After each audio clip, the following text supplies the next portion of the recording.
foi a erupção mais famosa na Terra. Sua força foi milhares de vezes mais potente do que a da bomba atômica que destruiu Hiroshima.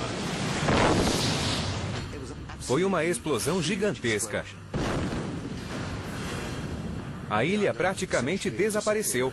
Foi a maior explosão da história. Talvez o mais alto som já ouvido na Terra. Quem estivesse no raio de alcance deste som morreria. A colossal explosão gerou tsunamis de 30 metros que empurraram rios gigantescos de lava derretida em direção à terra firme. Quase 40 mil pessoas na costa oeste de Java e Sumatra morreram. Desde então, surgiu um novo e perigoso vulcão desse abismo incandescente. Uma grande erupção hoje seria cataclísmico. Seriam centenas de milhares, se não milhões de vítimas. E os cientistas temem que este monstro adormecido acorde em breve.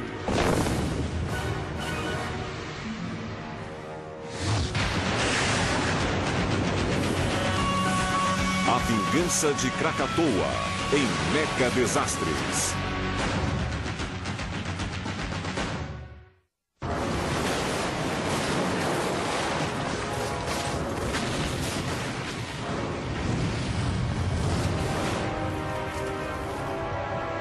A qualquer momento, o maior vulcão do mundo pode repentinamente despertar. Se isso acontecer, será uma catástrofe mundial e a reprise de um dos desastres naturais mais espetaculares da história.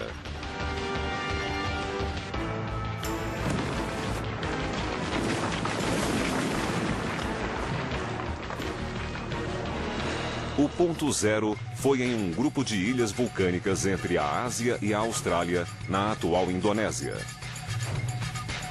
Estavam situadas em uma passagem chamada Estreito de Sunda, entre as duas ilhas principais de Java e Sumatra. Hoje, o arquipélago tem o nome de Krakatau, mas é lembrado pela história como Krakatoa. O arquipélago foi subitamente destruído por uma enorme explosão. O que restou foi um buraco no fundo do mar e 2/3 da ilha desapareceram. Este foi um desastre global, incomum e gigantesco. Em 1883, Krakatoa, então 3 vezes maior do que é hoje, tinha 4 quilômetros de comprimento e 9 quilômetros de largura. Possuía 3 saídas vulcânicas ou cones. O maior chamava-se Hakata. No meio estava o Danã e o último era o Perboatan. Os especialistas indicam a localização do Krakatoa como principal razão para que seja, até hoje, um dos vulcões mais perigosos do mundo. Ele está no centro do volátil arco vulcânico da Indonésia. O arco vulcânico da Indonésia é um dos mais ativos do mundo. Existem mais de 130 vulcões espalhados por 1.120 quilômetros. O arco vulcânico estende-se pelo território da Indonésia e invade o Pacífico ao longo de 2 placas continentais em constante movimento. Uma das grandes placas tectônicas da Terra faz pressão sobre outra, e nesse local turbulento são formados os vulcões. Este processo geofísico é chamado de subducção. O processo de formação dos vulcões é realmente simples. O leito do oceano sobre uma das placas tectônicas está encharcado. Quando estas rochas molhadas entram 100, 150 quilômetros para dentro da Terra, essa água faz com que as rochas quentes do centro da Terra derretam e as lavas subam, formando os vulcões. Grandes erupções são frequentes nesta parte do mundo. Alguns dos maiores vulcões da Terra estão localizados nesta região instável, incluindo Toba e Tambora, que irromperam pela última vez em 1815. Felizmente, estas imponentes montanhas estão localizadas em áreas remotas e pouco povoadas. Esse não era o caso do Krakatoa. O famoso vulcão localiza-se a apenas 50 quilômetros da costa de Sumatra e Java. Em 1883, moravam ali quase 500 mil pessoas. Java era uma próspera colônia holandesa e o eixo de uma rota de comércio que levava mercadorias, principalmente especiarias, da Ásia para as Américas e a Europa. Os holandeses possuíam um grande império comercial sediado em Batávia, a atual Jacarta. Até hoje, há uma empresa de comércio na Holanda que usa a ilha Indonésia para produzir noz moscada, vendida exclusivamente para a Coca-Cola. Os moradores de Java ignoravam o perigo iminente. Acreditavam que o Krakatoa estivesse inativo, pois séculos haviam se passado desde a última erupção conhecida. Antes da erupção de 1883, a lava deve ter se acumulado por quilômetros embaixo do vulcão, no que chamamos de câmara de magma. Esse volume de magma, como uma piscina de rocha parcialmente derretida, vai crescendo, alimentado por mais rocha derretida vinda do fundo. Geralmente, por causa da pressão das rochas sobre ele, forma-se uma capa de magma cristalizado sobre tudo isso. O primeiro sinal do iminente desastre aconteceu em 9 de maio de 1883, quando um guarda de farol alertou sobre um terremoto.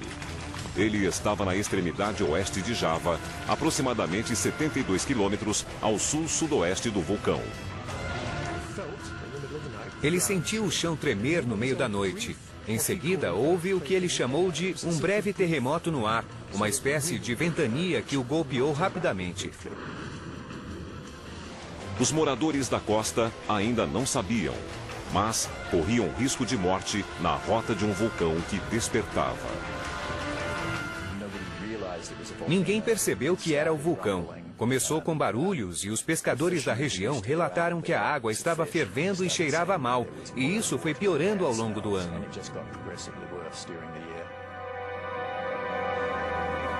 Depois dos primeiros movimentos em maio, passaram-se meses até o Krakatoa reunir forças para explodir violentamente.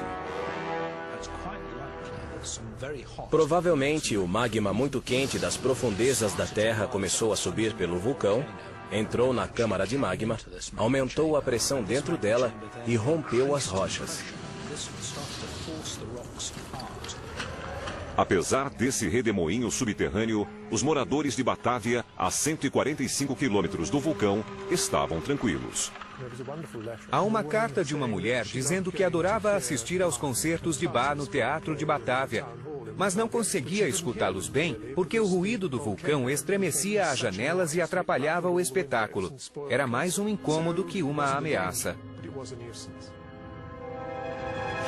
Em 26 de agosto, após meses de explosões e pequenas erupções, o Krakatoa estava prestes a romper. Quando a lava pressionou para chegar à superfície, foi como abrir a tampa de um refrigerante. A pressão diminuiu, o gás fez bolhas tão violentamente que o magma explodiu. Após as 13 horas, o vulcão produziu um estrondo poderoso, liberando uma espessa coluna de fumaça preta, vapor, cinzas e detritos que subiu 27 mil metros, mais de 2 vezes a altura do Everest. Ninguém imaginou que aquilo fosse apenas o começo de algo realmente colossal. O Krakatoa iniciou o que os cientistas chamam de fase de erupção cataclísmica. A grande explosão estava para acontecer.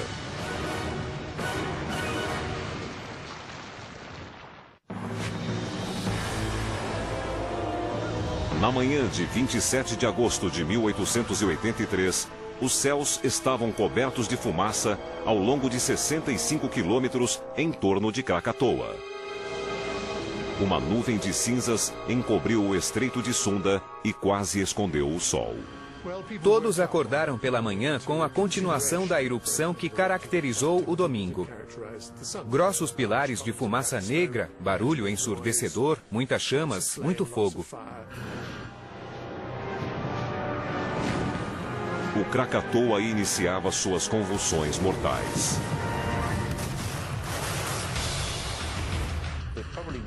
Muitos ficaram com medo e partiram, mas muitos se sentiram tentados a ficar porque a erupção crescia lentamente. Dezenas de milhares de pessoas não deram atenção aos avisos e agora estavam na linha de fogo. A erupção piorou gradativamente, mas todos relutavam em partir. E hoje sabemos o resultado. Naquela manhã, a erupção culminou em uma série de explosões ruidosas, gigantescas e cataclísmicos. A Real Sociedade e Academia de Ciências de Londres possui uma vasta coleção de informações sobre a erupção do Krakatoa em 1883. Ondas de ar fazem o gasômetro pulsar. Embora os cientistas saibam como a ilha vulcânica de Krakatoa se formou, são gravuras das fotos espetaculares que tiraram da erupção. O motivo da violenta erupção em 1883 permaneceu um mistério por quase 100 anos. A atividade durou 12 horas. Isso mesmo. Em 1979, Stephen Self e seu colega Michael Rampino embarcaram em uma expedição do Krakatoa. Eles encontraram evidências geológicas que explicam o mistério de Krakatoa. Visitamos todas as ilhas, coletamos amostras, seccionamos os depósitos de cinzas, os depósitos piroclásticos e fizemos uma interpretação da erupção. Self rapidamente supôs que o Krakatoa era um exemplo clássico do mais perigoso tipo de vulcão, o caldeirão ou caldeira em espanhol. O caldeirão é basicamente uma imensa cratera, uma reentrância em formato de tigela deixada pela última erupção. É também a indicação do tamanho potencial da próxima erupção. A área do caldeirão delineia a forma e o tamanho da câmara de magma sob o vulcão. Quanto maior o caldeirão, mais magma ele pode coletar debaixo. O caldeirão deixado pela erupção do Krakatoa de 1883 tem incríveis 7 quilômetros de diâmetro. Uma evidência geológica indica que a erupção de 1883 não foi a primeira grande erupção desse perigosíssimo vulcão. Ela foi resultado de mais de 1 milhão de anos de atividade vulcânica.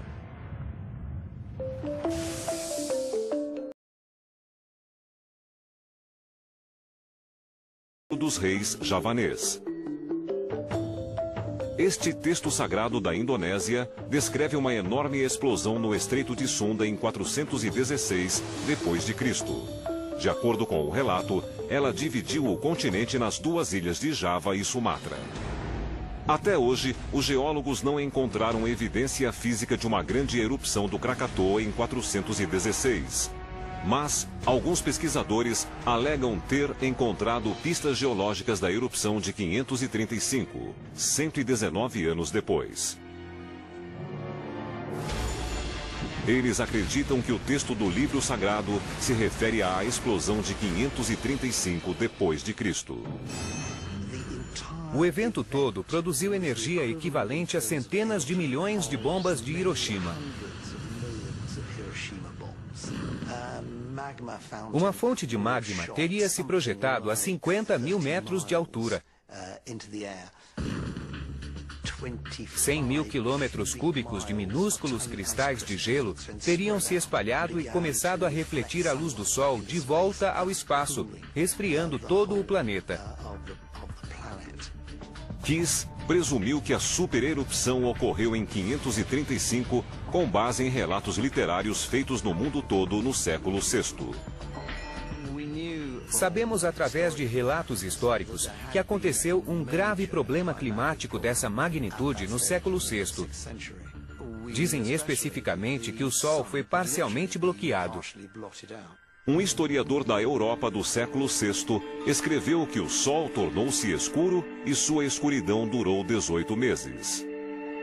Kiss acredita que esta supererupção do Krakatoa desencadeou um desastre climático global que resultou em fome, guerra e peste. Primeiro, as colheitas foram destruídas. Os recursos eram disputados por causa da escassez de alimentos. Houve guerras que, por sua vez, geraram doenças. Em seguida, aconteceu uma enorme pandemia de peste que matou até mais pessoas do que a própria erupção.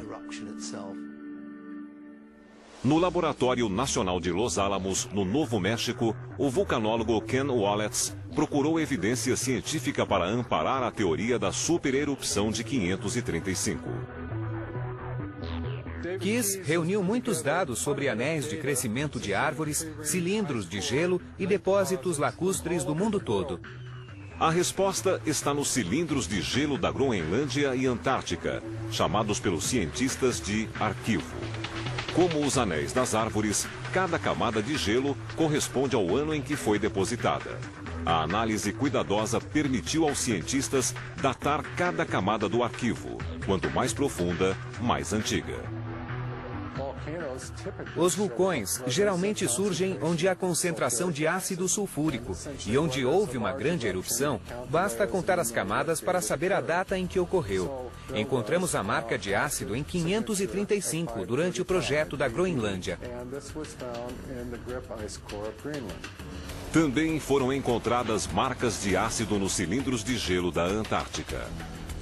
Isto significa que existiu um vulcão, provavelmente no Equador, capaz de espalhar gotas de ácido sulfúrico tanto ao norte quanto ao sul.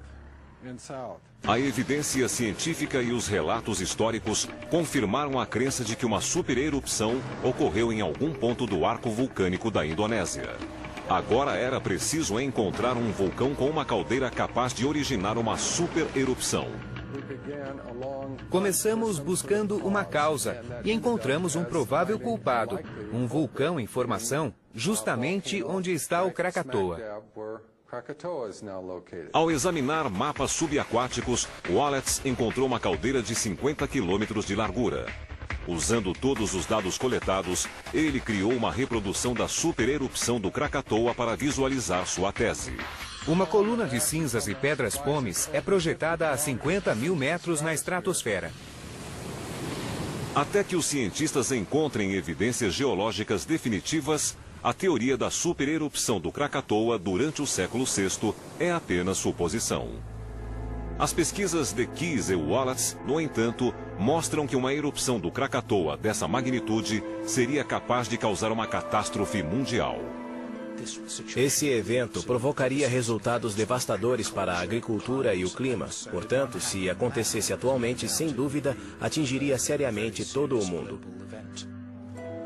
Por décadas após o mega desastre de 1883, o mundo acreditou que o Krakatoa dormiria novamente por milhares de anos. Mas em 26 de janeiro de 1928, um pequeno monte vulcânico emergiu do mar onde estava o Krakatoa.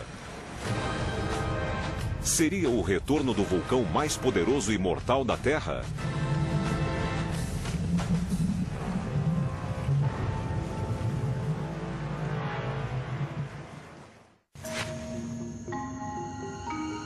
Em 29 de junho de 1927, pescadores indonésios navegavam entre as 3 ilhas que restaram da apavorante erupção do Krakatoa em 1883. Pescavam nas águas férteis quando notaram borbulhas na água. Subitamente, de dentro do mar, veio a erupção de fumaça, vapor e chamas. A visão das chamas vindas do mar lembrava o inferno. A erupção durou um bom tempo e logo em seguida surgiu uma cobertura de terra negra sobre a superfície da água, que foi levada pelas ondas e correntezas. Em menos de 6 meses, uma ilha de 3 metros de altura e 180 metros de extensão apareceu acima do nível do mar. Obviamente, desde 1883, um novo vulcão vinha crescendo no fundo do mar, emergiu em 1920 e se estabeleceu como ilha permanente em 1929. E desde então, tem entrado em erupção. Ele cresceu e agora ocupa boa parte do solo da caldeira. Desde então, os vulcanólogos, cientes do violento passado do Krakatoa, monitoram cuidadosamente o crescimento da ilha chamada pelos moradores de Anak Krakatau, ou Filho de Krakatoa. Os períodos de quietude têm sido pontuados por grandes explosões ocasionais e erupções. Os fluxos regulares de lava nova contribuem para o incessante crescimento do vulcão, que fica quase 8 metros mais alto a cada ano. Uma vez formado, o Anak Krakatau tornou-se uma lembrança ameaçadora do que ocorreu em 1883 e do que pode acontecer novamente. Atualmente, o Anak Krakatau mede 183 metros de altura e 1,5 km de extensão. Quando acontecem explosões vigorosas ou alta pressão de magma, o vulcão projeta uma enorme nuvem de fumaça e quando ela atinge níveis elevados da atmosfera, fica supersônica e gera um som explosivo. O primeiro mega estrondo foi gravado por acaso num gasômetro 145 quilômetros a leste. Apareceu como um pico de pressão no barômetro precisamente às 5 horas e 30 minutos da manhã. Uma imensa coluna de cinza vulcânica, rocha e pedra-pomes foi lançada a 32 mil metros de altura. O vulcão começou a desmoronar, produzindo explosões, tremores, ruídos monstruosos e jogando muita cinza nos céus. Abriram-se enormes rachaduras e canais por onde a água atingiu a saída do vulcão e entrou em contato com o magma que era expelido. Tudo foi amplificado. Outra grande explosão aconteceu às 6 horas e 42 minutos da manhã e uma terceira, 1 hora e 38 minutos depois. Este comportamento vulcânico é frequentemente comparado à potência de várias bombas nucleares explodindo simultaneamente. Precisamente às 10 horas e 2 minutos aconteceu a maior explosão de todas. Foi indiscutivelmente o som mais alto já gerado na superfície do planeta, pelo menos desde que a humanidade está na Terra. Quase todos os marinheiros que estavam a mais ou menos 15 quilômetros do vulcão tiveram os tímpanos perfurados e ficaram surdos. O som da quarta explosão viajou por um raio de quase 5 quilômetros. Seria como se uma explosão gigante em Nova York fosse ouvida claramente em São Francisco. É quase impensável, mas o Krakatoa foi dessa magnitude. A maior explosão já ouvida na Terra foi medida a 160 quilômetros e registrou 180 decibéis.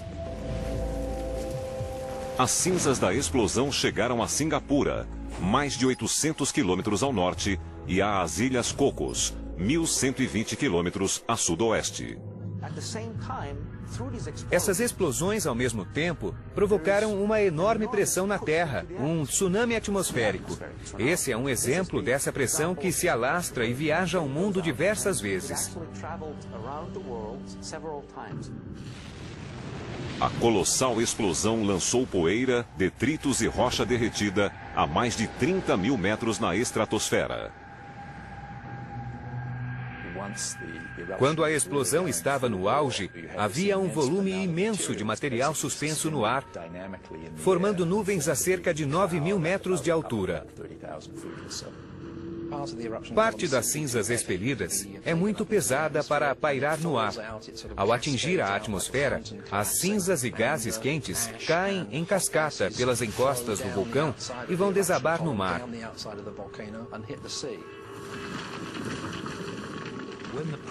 Quando o fluxo piroclástico atinge o mar como uma avalanche, empurra a água para longe, gerando grandes ondas, que chamamos de tsunamis.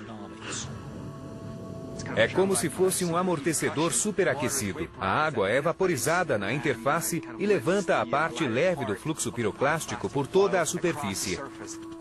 Aproximadamente 4.500 pessoas morreram somente em decorrência dos fluxos piroclásticos. Os especialistas dizem que a morte ocorreu em segundos.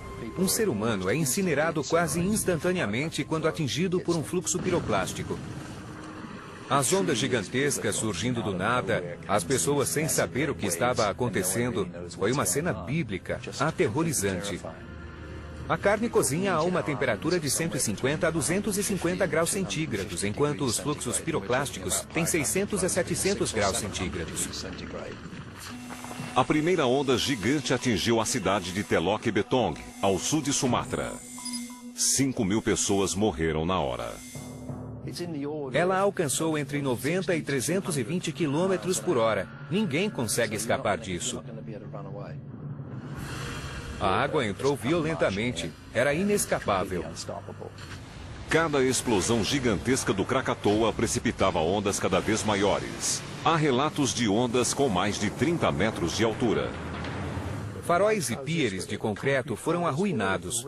Um enorme farol de alvenaria de 45 metros de altura foi arrancado do alicerce. Locomotivas pesando toneladas foram arrancadas dos trilhos e esmagadas no oceano. O tsunami lançou um barco a vapor quilômetros para dentro do continente. O barco era de ferro. Foi pego pela onda e levado quilômetros continente adentro, carregado 4 quilômetros pelo vale de um rio e esmagado contra o chão da floresta. Todos os passageiros morreram. As ondas carregam tudo em direção ao continente, afogam as pessoas e em seguida puxam tudo de volta para o mar. Isso aconteceu 4 ou 5 vezes com o enorme tsunami que atingiu Sumatra e Java. O intervalo entre as ondas foi de 5 a 6 minutos. Então imagine uma onda de quase 10 metros de altura e outra igual 5 minutos depois. 10.000 pessoas morreram nas cidades javanesas de Merak e Taringi. As autoridades holandesas relataram acontecimentos horríveis. O poder das ondas derrubava pessoas como uma avalanche. A erupção do Krakatoa teve um final estarrecedor. Uma quinta e imensa explosão aconteceu às 10 horas e 55 da manhã. Em uma série de eventos geofísicos, chamados de colapso de caldeira, os 3 cones do Krakatoa cederam e desapareceram na câmara vazia onde estava o magma. A ilha praticamente desapareceu e, por alguns segundos, formou-se uma cratera gigante no mar. 2/3 da ilha desmoronaram o oceano adentro, provocando mais ondas assassinas. Menos de 2 horas depois da explosão final, uma muralha de águas negras atingiu a Batávia, no continente de Java, a 145 quilômetros. A onda gigante já não era tão forte e alta, mas mesmo assim causou enorme estrago e caos, matando dezenas de pessoas. As ondas foram muito longe, atravessaram o Oceano Índico, contornaram a África do Sul e foram registradas até no Atlântico Norte e em Liverpool. Quando a erupção do Krakatoa terminou, iniciou-se a avaliação dos prejuízos. Em torno de 165 vilas e cidades costeiras da Indonésia foram devastadas e pelo menos 36.000 pessoas perderam a vida. As vilas de ambos os lados foram destruídas. As notícias sobre a erupção cataclísmica do Krakatoa e suas consequências catastróficas chocaram o mundo inteiro. Foi a primeira grande catástrofe após a invenção dos telégrafos. Então, em menos de um dia, o mundo todo sabia. Foi o primeiro grande desastre conhecido pelo mundo moderno. E foram tantas vítimas, 36.000 mortos, um número inimaginável. O impacto global do primeiro mega-desastre da modernidade havia apenas começado.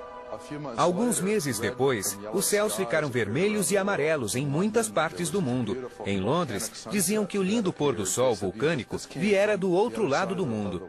Eles foram testemunhas oculares dos efeitos dessa erupção. As vastas nuvens vulcânicas, carregadas de ácido sulfúrico, causaram aberrações atmosféricas na Terra.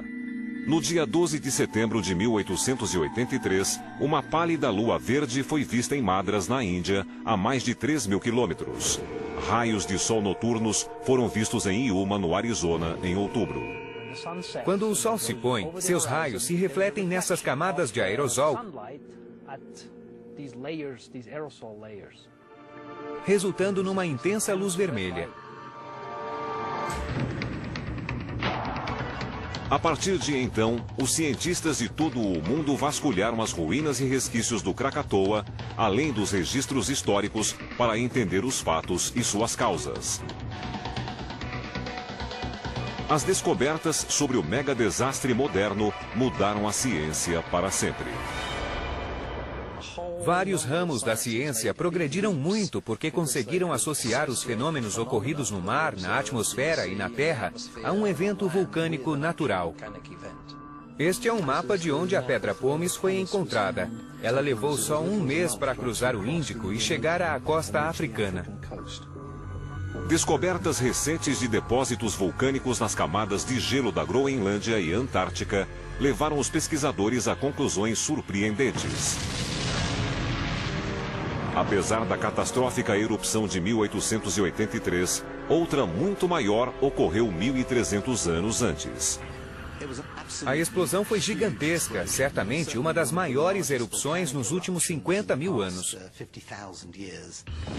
Se David Keyes estiver certo, em 535 d.C. ocorreu uma supererupção do Krakatoa, e ele pode voltar a explodir.